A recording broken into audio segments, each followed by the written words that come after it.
के ठेकेदार क्यों बनते हो? जी। अरे धर्म किसी को मारता नहीं है, धर्म के ठेकेदार बने हो। मौतों का आंकड़ा नहीं बताते और ये बता देते हो कि 4 करोड़ आदमी पहुंचे कि 5 करोड़, क्योंकि वो सनातनी होगा, वो सच्चा सनातनी होगा, वो सच्चा धर्म का मानने वाला होगा। नए नए जो लोग आए हैं ना, जो अपने आप को धर्म के जो ठेकेदार समझते हैं, ये आईना दिखा रहे थे लालू प्रसाद यादव। इनसे इससे ज्यादा उम्मीद नहीं कर सकते हैं। ये किसी की लाशों पे मातम नहीं करते हैं, उस पे अपनी रोटियां सेकते हैं, राजनीतिक रोटियां सेकते हैं। सत श्री अकाल, मैं हूं सनी संतोष। दोस्तों, आज हम हैं राजद कार्यालय में और हमारे बीच है आरजेडी के प्रवक्ता हैं आरजू खान जी। सर, लालू यादव जी का बयान आ रहा है सर, कुंभ कुंभ कुंभ, ये कुंभ क्या है? कुंभ फालतू है। नहीं, उन्होंने कुंभ को फालतू नहीं कहा है। उनका यही तो बयान आ रहा है कि कुंभ कुंभ क्या है। आप उसके परिवेश में जाइए, उनके बयान के परिवेश में जाइए। जी, जो हिंदू धर्म के ठेकेदार हैं, जी, उन लोगों को उन्होंने आईना दिखाने का काम किया है। अरे इससे पहले भी देश में अर्ध कुंभ हुए हैं, कुंभ हुए हैं, महाकुंभ हुए हैं। और आपको मैं याद दिला दूं, ये इतिहास है। जब आजम खान समाजवादी पार्टी के जब नेता थे, जब उसके कोऑर्डिनेटर बने थे, जी, जी, जब उनकी अध्यक्षता में वो सारा काम हुआ, तो कुंभ में पानी की एक बूंद भी गंदी नहीं थी जी, और एक कैजुअलिटी नहीं थी। ये हमारे देश का इतिहास है।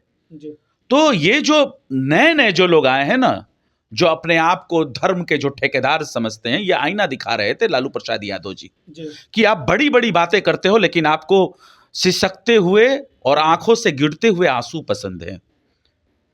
आपको जरूर प्रचार प्रसार करो, जी, लेकिन जो कैजुअलिटी हुई है, जो मौतें हुई हैं, उन मौतों से आपको कुछ नहीं सीखना है। जब आप किसी को सुरक्षा मुहैया नहीं करवा सकते, जब आप उसको सुविधा नहीं दे सकते, तो फिर इतना बड़ा अडंबार क्यों करते हो? जी। धर्म के ठेकेदार क्यों बनते हो? जी, अरे धर्म किसी को मारता नहीं है, धर्म रास्ता देता है, धर्म आस्था देता है। लोगों का लेकिन आप जी सर, हिंदू मुस्लिम की ध्रुवीकरण करके इस देश में एक ऐसा इतिहास बनाना चाहते हो, सिर्फ अपनी गद्दी के लिए।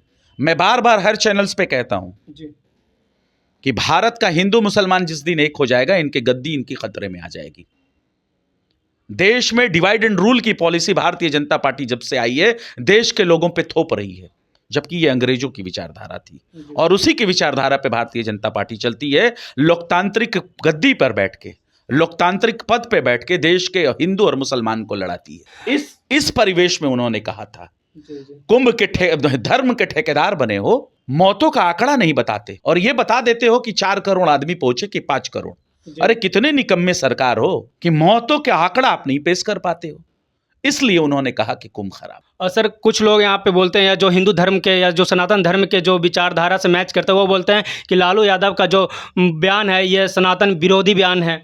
और आपने एक और सवाल उठाया कि वो सनातनियों पे छोड़ दीजिए। जी, जो सच्चा सनातनी होगा ना, जी, जी, वो उनके दिए हुए बयान के परिवेश में वो चला जाएगा, जी, क्योंकि वो सनातनी होगा, वो सच्चा सनातनी होगा, वो सच्चा धर्म का मानने वाला होगा, इनकी तरफ फर्जी ठेकेदार नहीं होगा।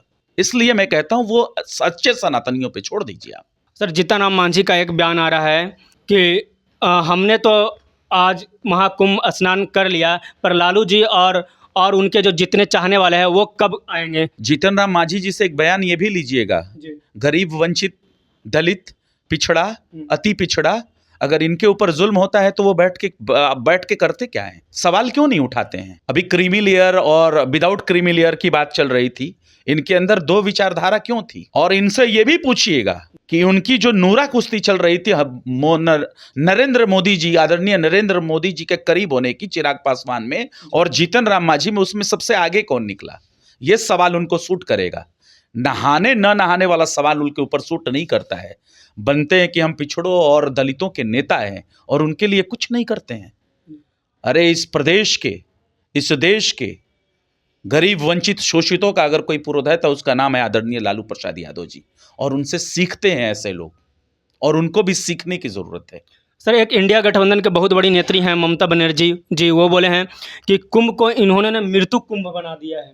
जाहिर सी बात है, इतनी कैजुअलिटी जी, और उस मौतों का आंकड़ा तक नहीं। अरे इससे पहले भी देश में अर्ध कुंभ, कुंभ और महाकुंभ हुआ करते थे। जी, आज ये नई चीज नहीं है, लेकिन ये जो आंकड़ेबाजी जो दिखाया जा रहा है ना कि इतने करोड़ पहुंचे, जी, इतने करोड़ पहुंचे बताने वालों के पास आंकड़े नहीं है कि कफन में कितने लाशें लपेटी गई हैं। यानी आपका ये कहना है कि जो 40 करोड़ का आंकड़ा तो बता देते हैं कि पहुंच गए हैं, बट वो ये नहीं बता पा रहे हैं कि कितने लोगों का मृत्यु हुआ है। ये आपको समझने की जरूरत है। जी। देश की तमाम जनता समझती है इस चीज को और सवाल करती है। जी। आपने कोरोना में ऐसी गंगा में लाशें तैरती हुई देखी, उन लाशों को कुत्ते और कौवे नोच के खा रहे थे। तो ये वो सरकार है, केंद्र की सरकार और उत्तर प्रदेश की सरकार, जिसका नाम है बीजेपी। इनसे इससे ज्यादा उम्मीद नहीं कर सकते हैं। ये किसी की लाशों पे मातम नहीं करते हैं, उस पे अपनी रोटियां सेकते हैं, राजनीतिक रोटियां सेकते हैं, सिर्फ अपनी गद्दी के लिए। सर ऐसा क्या कारण है सर कि इतना होते हुए भी मान लीजिए बीजेपी 1 मिनट के लिए अपना गलत प्रचार प्रसार या किसी भी तरह से करती है, पर क्या वजह है सर कि दिल्ली में जो एक मजबूत नेता थे केजरीवाल जी, वो भी वहाँ सत्ता हार गए और आज वहाँ का मुख्यमंत्री रेखा गुप्ता जी को बना दिया गया है। देखिए ना, लोकतंत्र में जनता मालिक होती है जी। और जनता अपने वोट की चोट से किसी को चुनती है या रिजेक्ट करती है। जी, जी, कुछ चुनती है। वक्त के लिए, कुछ वक्त के लिए। जी। लेकिन आपको एक सवाल और भी मैं आपसे पूछना चाहूंगा जी, आपसे, जी, सर। क्या आपने बुराड़ी नहीं देखा, आपने देवली नहीं देखा? जी। अरे वहां भी तो लड़ी थी एलजेपी और जेडीयू। वहां कितने प्रतिशत बिहार प्रदेश के लोग रहते हैं? 60 से 65%। और वहां जो एनडीए जो है वहां वो हार जाती है। इस पे वो लोग क्यों नहीं बोलते हैं? इस पे भी उनको बोलना चाहिए। अरे जरूर जीत हुई है जी। भारतीय जनता पार्टी की, लेकिन इतनी भी बड़ी जीत नहीं है जितना आप दिखाना चाहते हैं। जी। इससे पहले का भी हमने जीत देखा केजरीवाल आम आदमी पार्टी का, कि बीजेपी कभी 4 सीट लाती थी, कभी 8 सीट लाती थी। अभी तो आम आदमी पार्टी की 22 सीटें हैं। जी। तो जिस तरीके से एक्सट्रीम मीडिया में दिखाया जा रहा है, जिसको प्रचारित और प्रसारित किया जाता है ना, दरअसल में उतनी बड़ी जीत नहीं है और महज 2% वोटों का फासला है, मार्जिन है भारतीय जनता पार्टी को। क्या कारण रहा सर जो वहां पे आप हार गए? ये पूछिए कारण भारतीय जनता पार्टी वालों से कि क्यों खुशी मनाते हैं अपने सहयोगियों के हारने पे। जेडीयू वहां हारती है, एलजेपी वहां हारती है और भारतीय जनता पार्टी बिहार प्रदेश में जश्न मनाती है और उनके जख्मों पे नमक छिड़कने का काम करती है। सवाल उनसे पूछिए। बट वहां पे तो क्या और ये भी सवाल पूछिए, जी। क्या आदरणीय नीतीश कुमार जी को एकनाथ शिंदे कर दोगे क्या इलेक्शन के बाद, या फिर शिवराज चौहान कर दोगे? आप ये सवाल जरूर उनसे पूछिए। दोस्तों आप देख रहे थे कि आरजू खान जी हमारी जो बातचीत हो रहा था, किस प्रकार से सभी प्रश्नों का ये उत्तर दे रहे थे। आपको हम कमेंट बॉक्स में ये आज़ादी देते हैं कि आप अपने विचार रखिए। आप देख रहे हैं लाइव लॉन्ग न्यूज़। जय हिंद, जय भारत।